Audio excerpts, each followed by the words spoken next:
In our series Eastern Front Airpower, we speak to the Air Officer commanding Indian Air Force Station Tezpur, Air Commodore V.J.Singh, on the history, changes, operations, night flying, challenges of the terrain, altitude and weather in the region, training, and how the squadrons on the base, in particular the Sukhoi 30 MKIs, are dealing with the threats in the region.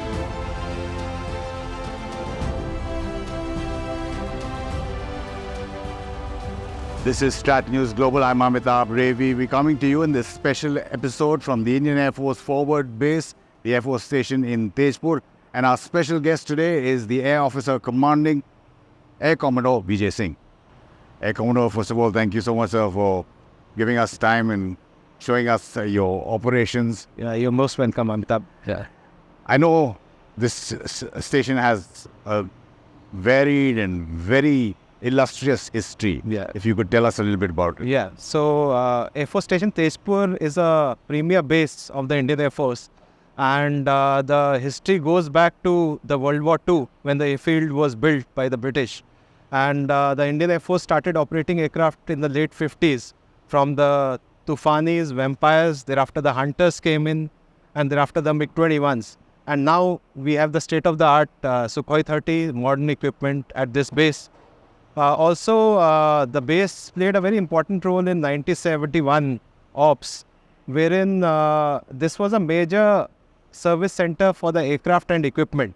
And almost 10 detachments were sent out to the forward locations. And the men and machine of this base contributed to the success of the 71 war, which has been etched in the history of the base, and it's an honor for us. And it will continue. So we've seen the changes, at least from the outside, in what we hear, in terms of both in equipment, in terms of training for your personnel as well. But largely, if you can elaborate on the changes that have taken place. So I would say that, like I said earlier, from low-tech aircraft, we have graduated onto the high-tech aircraft with the infusion of technology. The infrastructure in the base has come up well, so as to support all this equipment. And earlier times, the aircraft had a lesser reach. So now with the equipment and better aircraft, our reach has increased. So that is the major changes which has happened. Another thing which has happened is the communication networks have improved.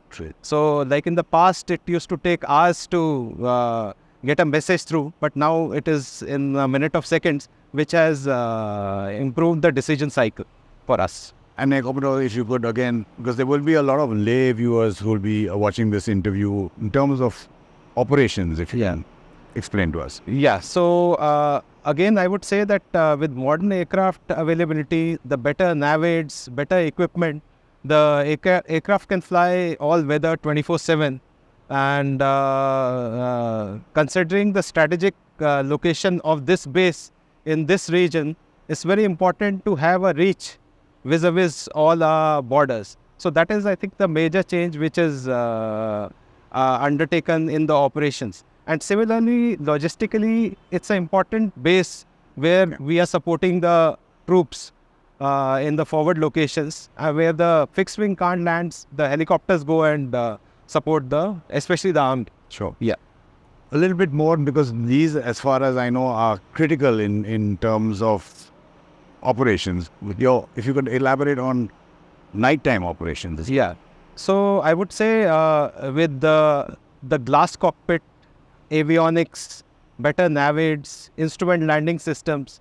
So the fighter operations, there is not much difference in what you can do in day and you cannot do in night. So everything, all roles are possible by night. And we have been undertaking roles from air-to-air refueling to all other missions. The weapons have become much better. The pods, equipment, you can see better by night. So it's as good as day. So it's become very effective to fly by night. You mentioned this area, and it has a very particular topography, terrain, weather. All these factors are very important in how you operate. Yeah, so I would say the terrain and the weather is little unpredictable, where the clouding comes up and the rainy season. But again, with the high-tech aircraft, you are able to undertake all these tasks. And luckily, we are operating from mean sea level, close to the ground level. So the aircraft are capable of undertaking all the missions, and we concentrating on high altitude ops, and thereafter in the valleys, wherever the army needs a support. So all the missions are undertaken according to the current op philosophy.